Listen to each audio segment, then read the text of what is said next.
तो चलिए एक बार दोबारा से हम कैपिटल अकाउंट को पढ़ा देते हैं कि क्या होता है कैपिटल अकाउंट, उसको कैसे ट्रीट करते हैं, कैसे उसको उसका हिसाब किताब करते हैं। आया क्या बात समझ में? तो चलिए शुरू किया जाए, बोलो ना। तो चलो शुरू करते हैं, ठीक है। चलिए ध्यान दीजिए, तो आप सभी को कैपिटल अकाउंट के बारे में बताते हैं। देखिए कैपिटल का मतलब होता है पूंजी। कैपिटल का मतलब क्या होता है? पूंजी। अब ये क्या होता है सर पूंजी? जरा इसको अच्छे से समझेंगे, पूंजी होता क्या है। तो कहते हैं पूंजी के बारे में जरा अच्छे से समझेंगे। कहा जाता है कि जब कभी भी व्यवसाय का मालिक, बिजनेसमैन, व्यवसाय का मालिक मतलब बिजनेसमैन, जब कभी भी व्यवसाय का मालिक यानी बिजनेसमैन बिजनेस का मालिक बिजनेस में कुछ भी लगाता है, कुछ भी, चाहे वो पैसा लगाए चाहे कोई वस्तु लगाए, चाहे कोई पैसा लगाए वस्तु लगाए कोई भी सामान लगाए, तो कहा जाता है कि जब बिजनेस का मालिक बिजनेस में कुछ भी लगाता है, जब व्यवसाय का मालिक व्यवसाय में कुछ भी लगाता है, तो उसको क्या कहा जाता है? पूंजी कहा जाता है, कैपिटल कहा जाता है। तो क्या इसको हम लोग ऐसे लिख दें? देखो, anything invested in business, anything invested in business by the businessman is called goodwill, capital. यानी कि व्यवसाय के मालिक के द्वारा व्यवसाय में कुछ भी लगाया जाएगा, व्यवसाय के मालिक के द्वारा। फिर से दोहराते हैं कि व्यवसाय के मालिक के द्वारा, ध्यान दीजिएगा, व्यवसाय के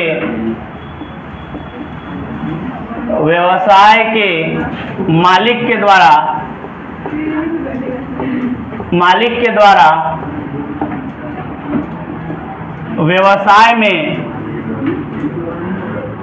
व्यवसाय में कुछ भी लगाया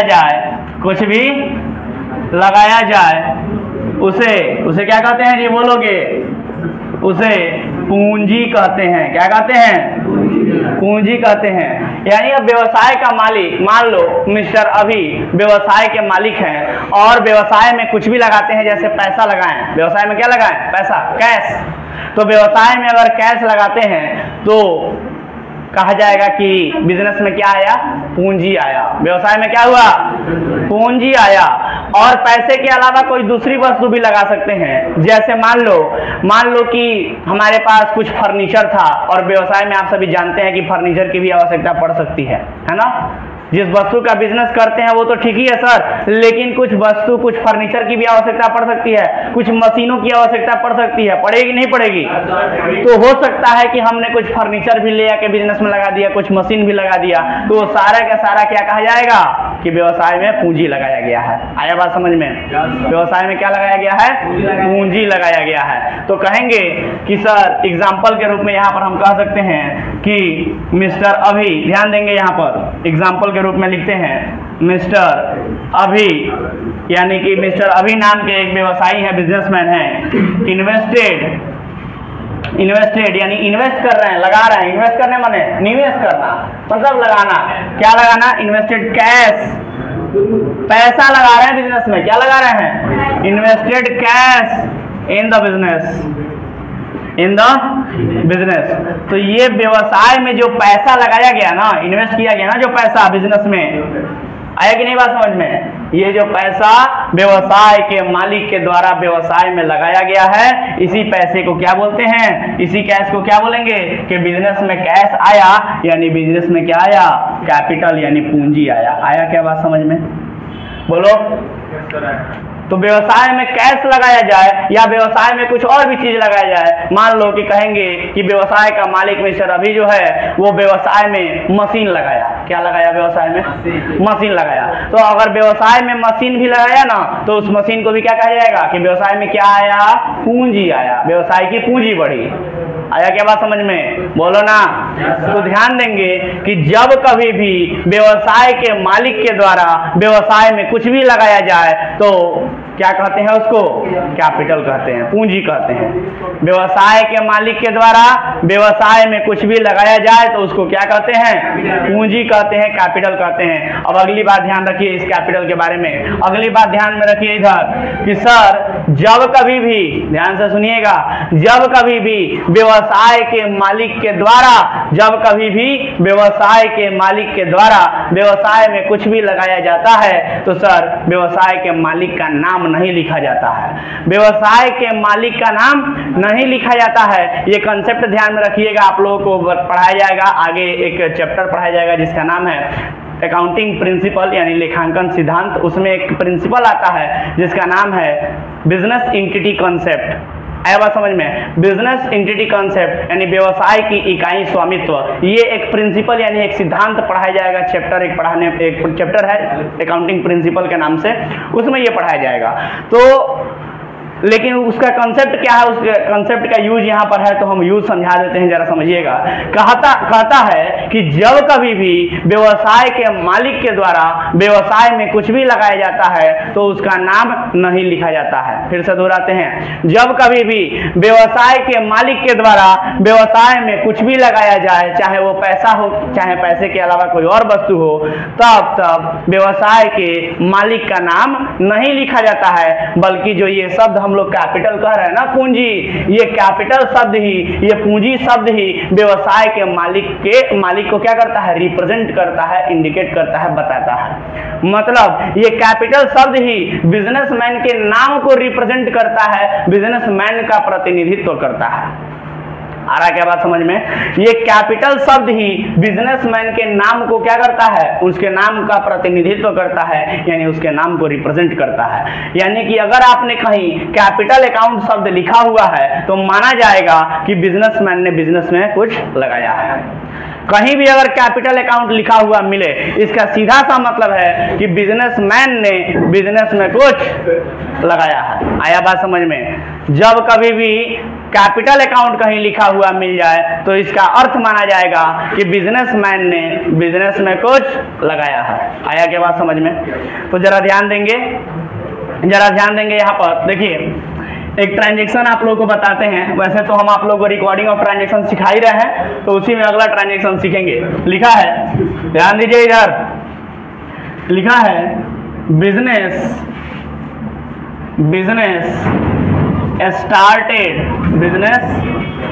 स्टार्टेड यानी व्यवसाय शुरू किया गया।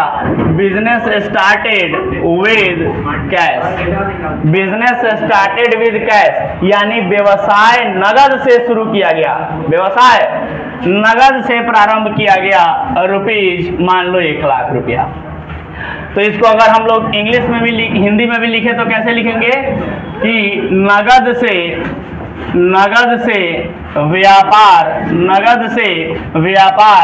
प्रारंभ किया गया, नगद से व्यापार प्रारंभ किया गया। रुपीज कितना? 1 लाख। चलिए ध्यान दीजिए, नगद से व्यापार प्रारंभ किया गया, कितना रुपया? 1 लाख रुपया। नगद से व्यापार प्रारंभ किया गया 1 लाख रुपया। अब चलिए ध्यान देंगे, इसको लिखना कैसे है। तो आप सभी को रिकॉर्डिंग ऑफ ट्रांजैक्शन में सबसे पहले क्या पढ़ाया गया है कि 2 अकाउंट की पहचान करनी है। क्या करनी है? 2 अकाउंट की पहचान करनी है जो व्यवसाय को प्रभावित करते हो। तो 2 अकाउंट की पहचान कीजिए। व्यवसाय नगद से प्रारंभ किया गया है ना, तो सर क्या होगा? व्यवसाय में पैसा आएगा कि नहीं आएगा? नगद व्यवसाय में लगाया गया तो व्यवसाय में पैसा आया ना, लेकिन लगाया किसने है? बिजनेसमैन ने। किसने लगाया है? व्यवसाय के मालिक ने। और अभी अभी हमने कंसेप्ट सीखा कि व्यवसाय का मालिक व्यवसाय में कुछ भी लगाता है तो उसको कैपिटल कहा जाता है, पूंजी कहा जाता है। और जब कभी भी व्यवसाय का मालिक व्यवसाय में कुछ भी लगाता है तो उसके नाम के जगह पर क्या लिखा जाता है? कैपिटल अकाउंट लिखा जाता है। यानी कि बिजनेस में कैश तो आया, लेकिन कहां से कैश आया? तो बिजनेसमैन के पास से आया और उसके नाम को रिप्रेजेंट करने के लिए इसलिए हम लोग क्या लिखेंगे यहाँ पर, कैपिटल अकाउंट लिखेंगे। आया क्या बात समझ में? तो इसीलिए यहाँ पर कैपिटल अकाउंट लिखा जाता है। दूसरे शब्दों में आप ऐसे कह सकते हैं कि व्यवसाय के मालिक ने व्यवसाय में पैसा लगाया है तो व्यवसाय की पूंजी बढ़ी है और इसलिए हम लोग पूंजी खाता वहां पर लिख रहे हैं, यानी कैपिटल अकाउंट लिख रहे हैं। आया क्या बात समझ में? चलिए, तो यहाँ पर अब दूसरा स्टेप हम लोग को मालूम है ना सर, बताएंगे। दो अकाउंट की पहचान होने के बाद उसका नेचर पहचान के ये बताना होता है कि पर्सनल अकाउंट है कि रियल अकाउंट है कि नॉमिनल अकाउंट है। तो क्या आप सभी बता सकते हैं? बोलिए ना, क्या आप सभी बता सकते हैं? चलिए बताइए, कैश क्या है? एसेट है। एसेट है तो कौन अकाउंट? Real account. कैपिटल को क्या कहेंगे सर? कैपिटल कौन अकाउंट है? तो जरा ध्यान दीजिएगा, कैपिटल को समझिएगा बहुत बारीकी से। कंसेप्ट ये है कि सर कैपिटल जो है, पूंजी खाता जो है, ये बिजनेसमैन के नाम को, बिजनेसमैन के नाम को क्या करता है? रिप्रेजेंट करता है। अभी मैंने कहा था, थोड़ा देर पहले ही मैंने समझाया था कि बिजनेसमैन के नाम को रिप्रेजेंट करता है, यानी व्यवसाय के मालिक के जगह पर इसका नाम प्रयोग किया जाता है। व्यवसाय के मालिक के नाम के जगह पर कैपिटल अकाउंट प्रयोग किया जाता है। तो क्या हम ये नहीं कह सकते हैं कि कैपिटल अकाउंट व्यवसाय के मालिक का नाम का प्रतिनिधित्व करता है, व्यवसाय के मालिक के नाम को रिप्रेजेंट करता है? अभी थोड़ी देर पहले मैंने कहा था कि सर जब कभी भी व्यवसाय का मालिक व्यवसाय में कुछ भी लगाता है तो उसके नाम के जगह पर कैपिटल अकाउंट लिखा जाता है। इसका मतलब हम ये कह सकते हैं कि जब कहीं भी कैपिटल अकाउंट अगर लिखा हुआ हो तो हम कहेंगे कि इसका मतलब यह है कि व्यवसाय में जरूर व्यवसाय के मालिक ने कुछ लगाया है। कहीं भी अगर कैपिटल अकाउंट लिखा हुआ मिलेगा, इसका सीधा मतलब है कि व्यवसाय के मालिक के द्वारा व्यवसाय में वो पैसा लगाया गया है। आया क्या बात समझ में? तो कहता है कंसेप्ट कि सर कैपिटल अकाउंट जो है वो व्यवसाय के मालिक के नाम को रिप्रेजेंट कर रहा है, इसीलिए इसको कौन सा अकाउंट कहा जाएगा? तो आप लोगों ने पर्सनल अकाउंट का टाइप अगर पढ़ा होगा, याद होगा तो जरा ध्यान दीजिएगा। आप लोगों ने एक रिप्रेजेंटेटिव पर्सनल अकाउंट पढ़ा था ना सर? रिप्रेजेंटेटिव पर्सनल अकाउंट, प्रतिनिधित्व व्यक्तिगत खाता, प्रतिनिधित्व व्यक्तिगत खाता पढ़े थे क्या? वैसा खाता, वैसा पर्सनल अकाउंट, वैसा व्यक्तिगत खाता जो किसी के नाम को रिप्रेजेंट करता हो, जो किसी के नाम का प्रतिनिधित्व करता हो, वैसे खाता को प्रतिनिधित्व व्यक्तिगत खाता यानी रिप्रेजेंटेटिव पर्सनल अकाउंट कहते हैं। सीखा था क्या आप लोगों ने कि जो कोई भी खाता अगर किसी के नाम को रिप्रेजेंट करता हो, जब कोई खाता किसी के नाम को रिप्रेजेंट करता हो, मतलब कोई खाता किसी नाम को का प्रतिनिधित्व करता हो, तो उस खाता को हम लोग क्या कहते हैं? प्रतिनिधित्व व्यक्तिगत खाता कहते हैं। तो आप सभी बताएंगे क्या? अरे प्रतिनिधित्व व्यक्तिगत खाता है मतलब व्यक्तिगत खाता ही ना है। प्रतिनिधित्व व्यक्तिगत खाता मतलब क्या? व्यक्तिगत खाता, बोलो ना। तो सर प्रतिनिधित्व व्यक्तिगत खाता है यानी व्यक्तिगत खाता है, क्या हम बोल सकते हैं कि कैपिटल अकाउंट जो है ये बिजनेसमैन के नाम के जगह पर आया है और नाम को रिप्रेजेंट कर रहा है, इसीलिए ये एक पर्सनल अकाउंट है, बोल सकते हैं क्या? नाम नहीं है लेकिन नाम के जगह पर आया है तो नाम के तरह ही उसको ट्रीट करेंगे, क्योंकि यहाँ पर कैपिटल नहीं लिखते तो मिस्टर रवि का नाम लिखते जो व्यवसाय के मालिक है, उनका नाम लिखा जाता अगर नाम दिया होता तो। आया क्या बात समझ में? तो कहता है कि व्यवसाय के मालिक के नाम के जगह पर कैपिटल अकाउंट आया है, इसीलिए इसको नाम के तरह ही ट्रीट किया जाएगा, नाम के तरह ही माना जाएगा। और जैसे ही हम किसी को नाम से बताते हैं वो क्या बन जाता है? कौन सा अकाउंट बन जाता है? पर्सनल अकाउंट बन जाता है। पर्सनल अकाउंट पढ़े हैं ना अच्छे से? तो पर्सनल अकाउंट बन जाता है सर। अब रूल आगे पढ़ेंगे, एक है रियल अकाउंट, दूसरा है पर्सनल अकाउंट। तो ये था आपका दूसरा स्टेप, अकाउंट पहचान करके उनका नेचर पहचान करके ये बताना कि कौन सा अकाउंट है। तो पहला स्टेप, दूसरा स्टेप क्लियर हुआ क्या? पहला स्टेप दो अकाउंट की पहचान करना, जो कि हम लोगों ने किया, दोनों अकाउंट की पहचान अच्छे प्रकार से, कोई दिक्कत किसी को? दूसरा क्या है? इनका नेचर पहचान के ये बताना कि पर्सनल है कि रियल है कि नॉमिनल है। चलिए तीसरा स्टेप बताइए, गोल्डन रूल पढ़ के डेबिट क्रेडिट करना। तो क्या पढ़ोगे गोल्डन रूल? चलो बताओ। पर रियल अकाउंट का debit what comes in, credit what goes out, यानी आता है तो डेबिट और जाता है तो क्रेडिट। तो बताओगे बिजनेस में पैसा आया है कि बिजनेस से पैसा गया है? एक बात ध्यान रखिएगा कि जो हम लोग अकाउंटिंग सीख रहे हैं ना, लेन देनों को लिखना सीख रहे हैं ना सर, ये बिजनेस के पॉइंट ऑफ व्यू से किया जाता है, ना कि बिजनेसमैन के पॉइंट ऑफ व्यू से। इस बात को ध्यान रखिएगा। कि हम लोग अकाउंटिंग किसका कर रहे हैं, बिजनेस का। शुरू में ही पढ़ाए थे, तभी बताए थे कि व्यवसाय में अलग अलग तरह के ट्रांजेक्शन होते हैं, उसको रिकॉर्ड किया जाता है। मैंने व्यवसाय के बारे में कहा था कि व्यवसाय में अलग अलग तरह के ट्रांजेक्शन होते हैं, ना कि मैंने कहा था कि व्यवसाय का मालिक अलग अलग ट्रांजेक्शन करता है, ऐसा मैंने कहा था क्या? नहीं सर, व्यवसाय में मैंने कहा था यानी कि जो ट्रांजेक्शन को हम लोग रिकॉर्ड कर रहे हैं वो व्यवसाय के लिए रिकॉर्ड कर रहे हैं, ना कि व्यवसाय के मालिक के लिए। आया बात समझ में? तो ध्यान दीजिएगा जरा सा।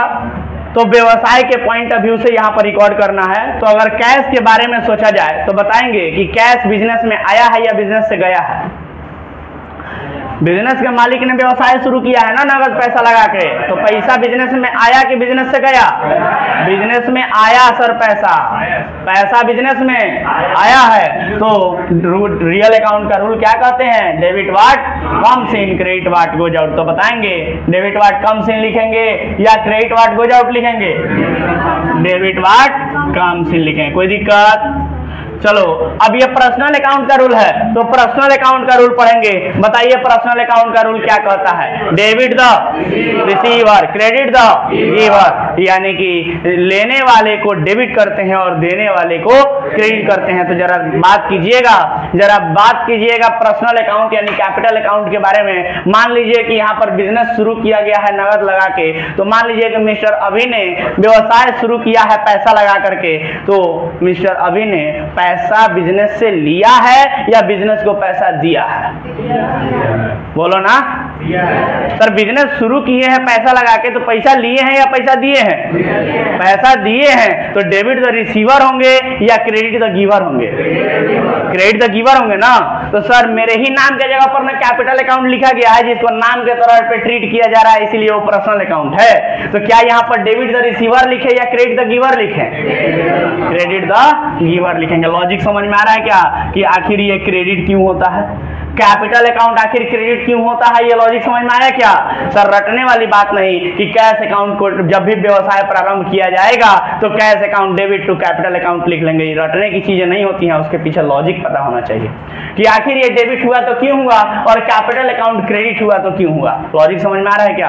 कैपिटल अकाउंट बिजनेसमैन के नाम के जगह पर लिखा जाता है। बिजनेसमैन का नाम कभी भी पुस्तक में बुक में नहीं लिखा जाता है, बिजनेसमैन के नाम के जगह पर कैपिटल अकाउंट लिखा जाता है। और कैपिटल बिजनेसमैन के, चूंकि बिजनेसमैन के नाम के जगह पर आया है इसलिए वो क्या कहा जाएगा? पर्सनल अकाउंट कहा जाएगा, और इसलिए उस पर पर्सनल अकाउंट का रूल लागू किया जाएगा जो कहता है debit the receiver credit the giver. यानी व्यवसाय के मालिक ने व्यवसाय से अगर कुछ भी लिया है तो उसको डेबिट द रिसीवर लिखा जाएगा, या और कभी अगर व्यवसाय के मालिक ने व्यवसाय में कुछ भी दिया है तो उसके नाम के जगह पर कैपिटल अकाउंट लिखा जाएगा और उसको क्रेडिट द गिवर लिखा जाएगा। कोई दिक्कत? तो क्या ये कैपिटल अकाउंट का कंसेप्ट समझ में आया क्या? चलिए तो सर इसको जरा पूरा लिख लेना है, आप सभी को लिख लीजिए। अच्छा एक बात बताइए, एक और ट्रांजेक्शन इसी में जोड़ देते हैं हम। मान लीजिए कि ऐसे लिखा हो, जरा समझिएगा, बिजनेस स्टार्टेड, व्यवसाय शुरू किया गया विद ध्यान दीजिए इधर, बिजनेस स्टार्टेड विद मशीन। हाँ जी, यानी व्यवसाय में मान लीजिए कि मेरे पास मशीन पड़ा हुआ था घर पे, हम बिजनेस हमको शुरू करना था किसी चीज का, लेकिन घर पे कुछ मशीन रखा था, उसको लेके आ गया बिजनेस में, भाई काम आएगा, हो सकता है ना। तो sir business started with machine रुपए मान लो 20,000 रुपए का था, तो चलो बताओगे इसको कैसे लिखेंगे? 20,000 रुपए मशीन से व्यवसाय प्रारंभ किया गया, 20,000 रुपए मशीन से व्यवसाय प्रारंभ किया गया। तो जिस प्रकार से वहां पैसा आ रहा था बिजनेस में, यहाँ पर क्या आएगा? मशीन आएगा। तो बोलो ना क्या लिखेंगे? एक तो मशीन आया और दूसरा क्या हो जाएगा? Capital account. अरे सर बिजनेसमैन ने लाया है ना, तो अभी तो पढ़ाए थे कि बिजनेसमैन के नाम के जगह पर कैपिटल अकाउंट लिखा जाता है। तो आगे का काम कर लोगे क्या? बोलो आगे का काम, बोलो जल्दी जल्दी। मशीन क्या है? एसेट है तो रियल अकाउंट, और कैपिटल क्या है? कैपिटल बिजनेसमैन के नाम के जगह पर आया है, इसलिए नाम के तरह ही उसको ट्रीट करेंगे, और वो क्या कहलाएगा? पर्सनल अकाउंट कहलाएगा। वैसे भी आप लोग पढ़े हैं कैपिटल अकाउंट एक रिप्रेजेंटेटिव पर्सनल अकाउंट होता है, मालूम है ना। चलिए सर, तो बताइए रियल अकाउंट का रूल क्या होता है? डेबिट व्हाट, क्या है ये? Debit what comes in, credit what, कहने पेन ले क्या है? क्लास है, हम बोलना नहीं चाहते हैं कुछ, तो घर से निकलने के पहले एक बार कॉपी किताब चेक कर लिया कीजिए कि जा रहे हैं तो कॉपी है कि नहीं, किताब है कि नहीं, कलम है कि नहीं, किताब छूट गया, कॉपी छूट गया, कलम छूट गया, क्या है ये, स्केल वगैरह सब लेके आया कीजिए। चलिए देखिए यहाँ पर रियल अकाउंट का रूल पढ़ेंगे। डेबिट वाट, क्रेडिट वाट, मतलब आता है तो डेबिट और जाता है तो बताएंगे बिजनेस में मशीन आया है कि गया है, बिजनेस में मशीन आया है कि गया है, आया है तो डेबिट वाट कम्स इन या क्रेडिट वाट को जाओ, debit watt comes in. Logic समझ में आ रहा है क्या? उसके बाद पर्सनल अकाउंट का रूल पढ़ेंगे। डेबिट दो, क्रेडिट दो, मतलब लेने वाले को डेबिट करते हैं और देने वाले को क्रेडिट करते हैं। तो कैपिटल अकाउंट बिजनेसमैन के नाम के जगह पर लिखा गया है ना, तो बिजनेसमैन ने कुछ लिया है या कुछ दिया है, बिजनेसमैन ने कुछ लिया है या कुछ दिया है, अरे बोलो ना भाई पीछे, कुछ लिया है या कुछ दिया है, कुछ दिया है, क्या मशीन दिया है, तो डेबिट द रिसीवर होगा या क्रेडिट द गिवर होगा, मतलब लेने वाले को डेबिट और देने वाले को क्रेडिट करते हैं। तो अगर उसने कुछ लिया होता तो उसको डेबिट किया जाता, अगर उसने कुछ दिया है तो उसको क्रेडिट करेंगे। तो बताओ कुछ लिया है कि कुछ दिया है, बोलो ना, मशीन लिया है या मशीन दिया है, मशीन दिया है तो डेबिट द रिसीवर या credit the giver, credit the giver. क्या नहीं समझ में आ रहा है, बोलो ना, कोई दिक्कत किसी को? इसी प्रकार से मशीन के अलावा और कोई भी चीज हो सकता है ना सर, फर्नीचर, बोलो फर्नीचर भी लिख सकते हैं मशीन के अलावा, बिजनेस स्टार्टेड विद फर्नीचर लिख सकते हैं ना, बिजनेस स्टार्टेड विद स्टॉक लिख सकते हैं, कोई दिक्कत? अब जैसे हमको कॉपी किताब का बिजनेस शुरू करना है, मेरे घर पे पहले से ढेर सारा किताब उताब पड़ा हुआ है, उठा के लेते हैं, उसको भी बेच देंगे, बोलो है कि नहीं? तो उसके इसमें किताब आया बिजनेस में, किताब अकाउंट यानी बुक्स अकाउंट और कैपिटल अकाउंट, कोई दिक्कत? चलो खैर कोई बात नहीं, तो इसको लिख लो। क्या मैं उम्मीद करूं कि कैपिटल अकाउंट का कंसेप्ट आप लोगों को समझ में आया। चलिए तो कैपिटल के बारे में लिख लीजिए और ये दोनों जर्नल एंट्री लिख लीजिए, ये दोनों ही लिख लीजिए एंट्री।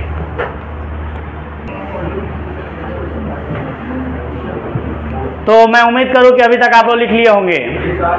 तो आइए शुरू करते हैं अपना एक चैप्टर, जो कि चैप्टर नंबर है 9। अगर किसी के पास बुक होगा तो बुक निकाल लीजिएगा। चैप्टर नंबर 9, और चैप्टर नंबर 9 का जो नाम है वो है rules of debit and credit. और सर हम लोग रूल्स ही तो पढ़ रहे हैं ना डेबिट क्रेडिट करने के, तो उस चैप्टर का प्रैक्टिकल क्वेश्चन निकाल लेते हैं। Rules of debit and credit chapter number 9 NCERT book है क्या, इसलिए नहीं मिल रहा है उसमें, देखिए लाइए जरा निकाल के दे दें। एनसीईआरटी क्यों खरीदी है? पहले से था, ये रहा पेज नंबर 52।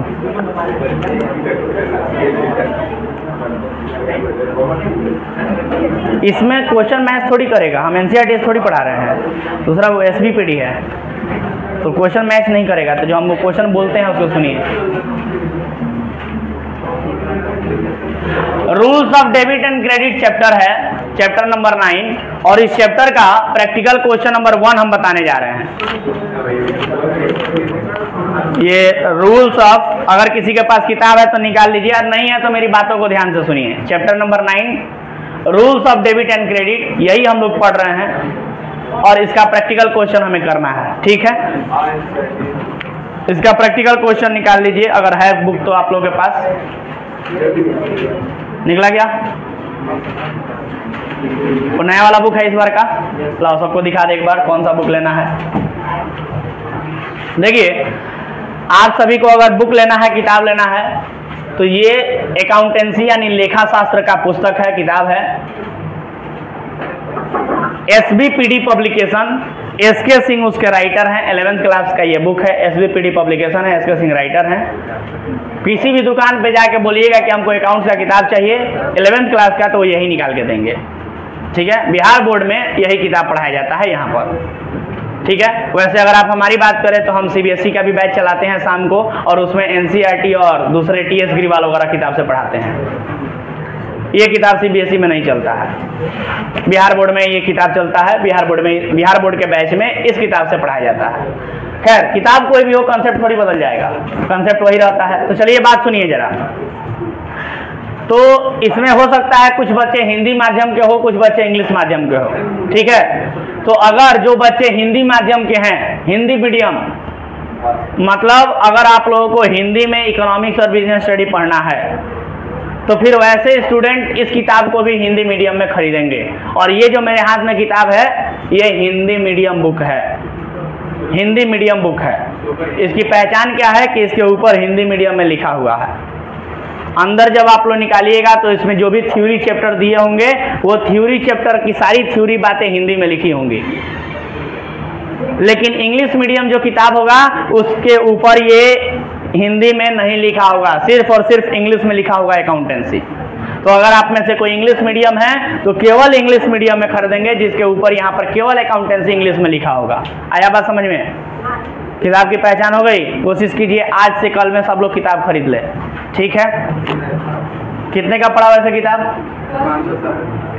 500 रुपये का, 517, वही 500 के आसपास मान लीजिए, ठीक है। MRP है 645 रुपये, ठीक है सर। 500 मान के चलिए पड़ेगा, ठीक है, डिस्काउंट के बाद। तो यहाँ पर जैसा कि मैंने कहा कि चैप्टर नंबर 9 जिसका नाम है rules of debit and credit, वो चैप्टर शुरू करने जा रहे हैं। और rules of debit and credit chapter का numerical question number 1, numerical question number 1 यहाँ पर आप लोगों को शुरू करवाने जा रहे हैं। न्यूमेरिकल क्वेश्चन नंबर 1 तो शुरू किया जाए। देखिए ये रहा चैप्टर नंबर 9,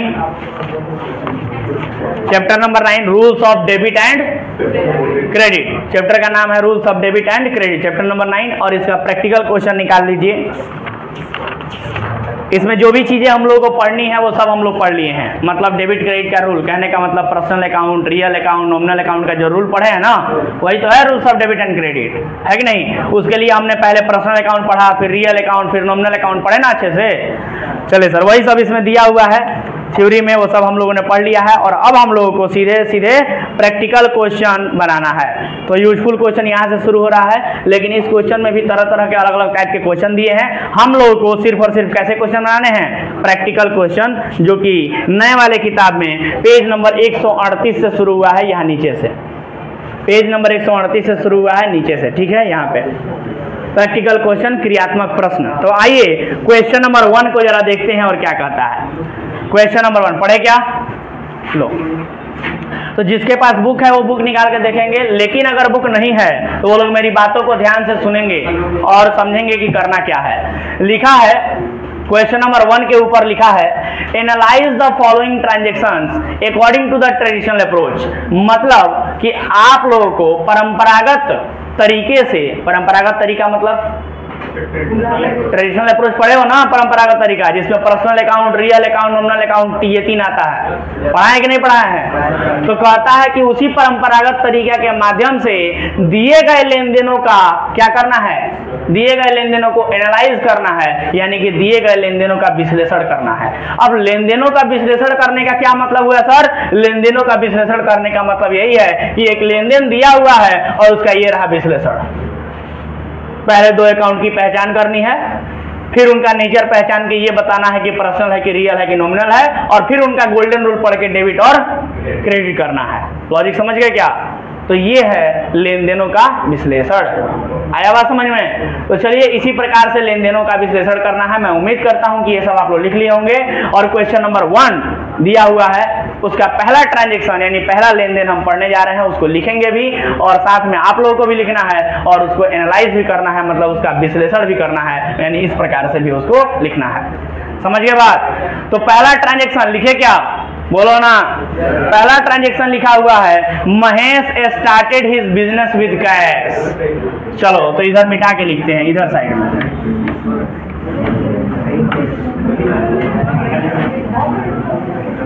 सभी लोग कॉपी निकाल लीजिए, पेन, और देखिए अगर लिख सकते हैं तो बोल सुन के ही लिख लीजिए, और नहीं लिख सकते हैं तो बोर्ड पे देख के लिखिए। देखिए इधर चैप्टर 9 है, चैप्टर 9 है जिसका नाम है rules of debit and credit. पहले डेबिट होता है फिर credit. Rules of debit and credit ये चैप्टर का नाम है। हो गया क्या? और इसमें हम लोग क्या बनाने जा रहे हैं जी? Practical question. समझ गए बात?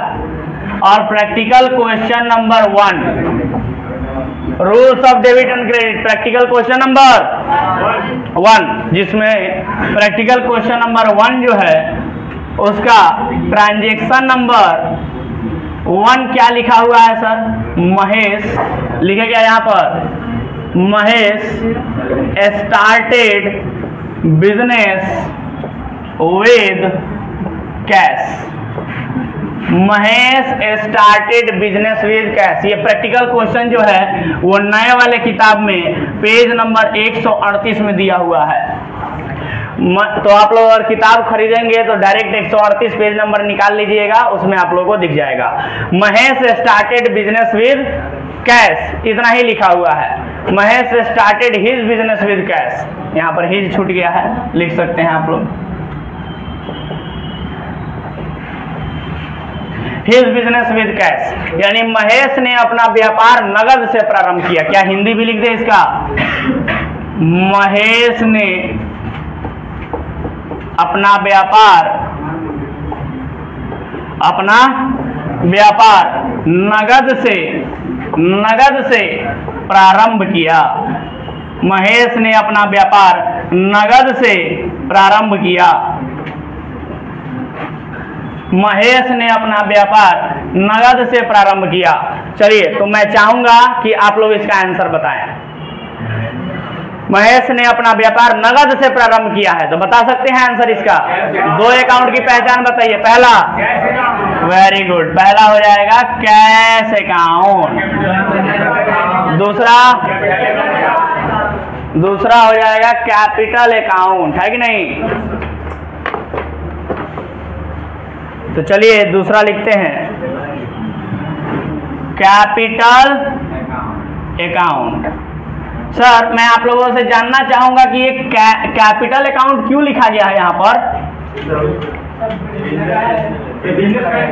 बिजनेसमैन के द्वारा बिजनेस में लगाया गया है पैसा, और जब कभी भी बिजनेसमैन के द्वारा बिजनेस में पैसा लगाया जाता है उसको पूंजी कहते हैं, और उसको पूंजी खाता यानी कैपिटल अकाउंट से दिखाया जाता है। कोई दिक्कत? और ये पूंजी खाता व्यवसाय के मालिक के नाम के जगह पर भी इस्तेमाल किया जाता है। कोई दिक्कत? चलिए बताएंगे। कैश अकाउंट और कैपिटल अकाउंट, 2 अकाउंट की पहचान तो कर लिए। अब अगला स्टेप क्या होता है बता सकते हैं क्या? इनका नेचर पहचान के ये बताना कि पर्सनल है कि रियल है कि नॉमिनल है। तो बता सकते हो कैश क्या है? एसेट है, और इसीलिए, अरे बोलो ना भाई, इसीलिए रियल अकाउंट है। कैपिटल क्या है?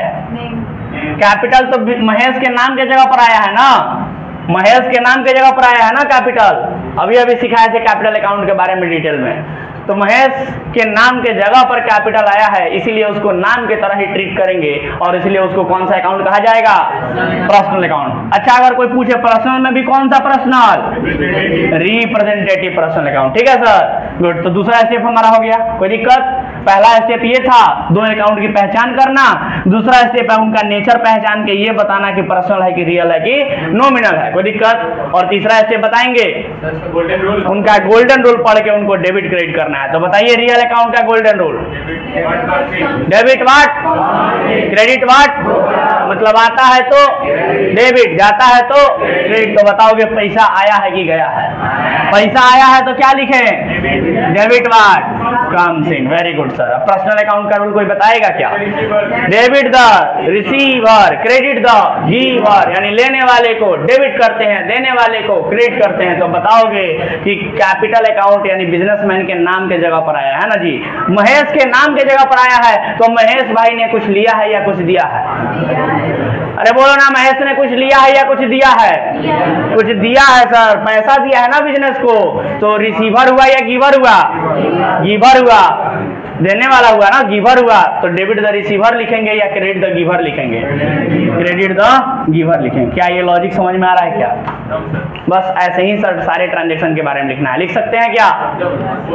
चलो अगला ट्रांजेक्शन लिखें। चलो दूसरा नंबर ट्रांजेक्शन देखोगे क्या लिखा है। दूसरा नंबर ट्रांजेक्शन लिखा है परचेज्ड फर्नीचर, और ये सभी आप लोगों को पढ़ा दिए हैं, बताइएगा। परचेज्ड फर्नीचर यानी फर्नीचर खरीदा गया, फर्नीचर खरीदा गया, बताइएगा क्या? परचेज्ड फर्नीचर, बोलो सर। फर्नीचर खरीदा गया है, गुड्स नहीं है कि परचेज अकाउंट लिख देंगे। फर्नीचर है, किसी अलग वस्तु का नाम दिया है तो फर्नीचर अकाउंट लिखेंगे। और वेरी गुड, कैश अकाउंट क्यों लिखेंगे? कैश अकाउंट इसलिए लिखेंगे क्योंकि नगद में है सर। कैसे पता नगद में है? क्योंकि किसी का नाम नहीं लिखा है, इसीलिए वो नगद में है। कोई दिक्कत? चलो बताओ, फर्नीचर क्या है? एसेट है तो रियल अकाउंट। कैश क्या है? एसेट है तो रियल अकाउंट। कोई दिक्कत किसी को? अब तीसरा स्टेप क्या होता है? रियल अकाउंट का रूल पढ़ेंगे, गोल्डन रूल पढ़ेंगे। और गोल्डन रूल क्या कहता है रियल अकाउंट का? डेबिट व्हाट, क्रेडिट व्हाट, मतलब आता है तो, जाता है तो। कोई दिक्कत? बोलो ना, आता है तो डेबिट करते हैं, जाता है तो क्रेडिट करते हैं। तो बताओगे क्या आया है और क्या गया है?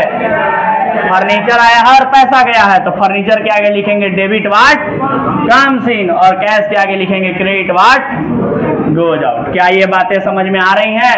बोलो ना।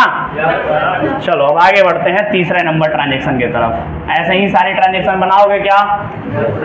तीसरा नंबर ट्रांजेक्शन लिखा है परचेज गुड्स फॉर कैश, नगद में माल खरीदा।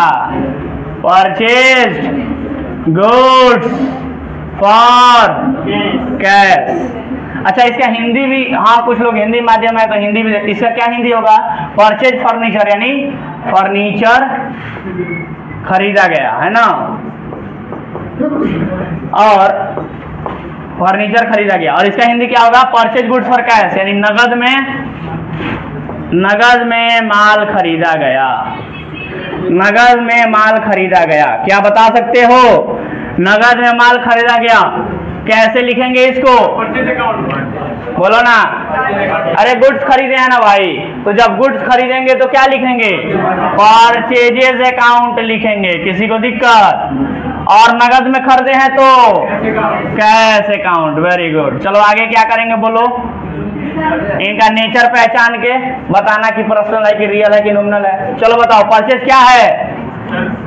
परचेज क्या है बोलो ना भाई? तो परचेज एक्सपेंस है। एक्सपेंस है तो कौन अकाउंट? Nominal account. कैश क्या है? एसेट है तो रियल अकाउंट। तो अब क्या करेंगे? नॉमिनल अकाउंट का रूल पढ़ेंगे और रियल अकाउंट का रूल पढ़ेंगे ना।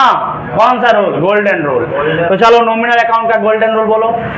Debit all expenses and losses, credit all income and gains, यानी खर्च हानि को डेबिट करते हैं और आय लाभ को क्रेडिट करते हैं। तो बताओगे ये परचेज क्या है? एक्सपेंस है ना, तो डेबिट ऑल एक्सपेंस लिखे या क्रेडिट ऑल इनकम लिखें? डेबिट ऑल एक्सपेंस लिखेंगे। सभी लोग बोलने का प्रयास करेंगे सर, क्योंकि बोलिएगा नहीं यहाँ पर तो फिर सीख नहीं पाइएगा। चलिए रियल अकाउंट का रूल बोलेंगे। डेबिट वाट, क्रेडिट वाट, आता है तो डेबिट, जाता है तो क्रेडिट। तो बताओगे कैश आया है बिजनेस में या बिजनेस से कैश गया है? अरे नगद में माल खरीदे हो ना, तो नगद में माल खरीदोगे तो माल आएगा और पैसा जाएगा। तो पैसा जाएगा तो पैसे के लिए डेबिट वाट कम सिन लिखेंगे या क्रेडिट वाट गोज आउट लिखेंगे? बोलो ना। क्रेडिट वाट गोज आउट लिखेंगे। कोई दिक्कत किसी को? बन रहा है सर आसानी से? देख रहे हैं सर, हम लोग क्वेश्चन शुरू किए, क्या ऐसा लग रहा है कि एक भी हम लोग को नहीं आता है? पहले से आता है ना सब। यही बात तो समझा रहे थे कि जब क्वेश्चन शुरू करेंगे तो कुछ भी नया नहीं लगेगा, सब कुछ हम लोग पहले ही सीख लिए रहेंगे। आया क्या बात समझ में? तो फिलहाल समय खत्म हो चुका है इसका।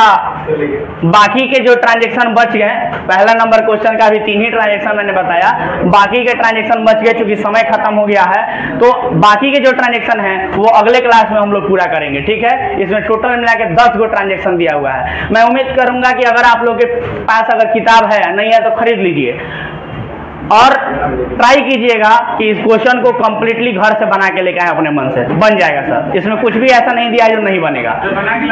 यस, अगर इसको कंप्लीट करके आप ला सकते हैं 3 के बाद बाकी के जो बच गए इस क्वेश्चन में, अगर बना के ला सकते हैं तो बहुत बढ़िया, नहीं तो अगले क्लास में तो हम बनवाएंगे ही।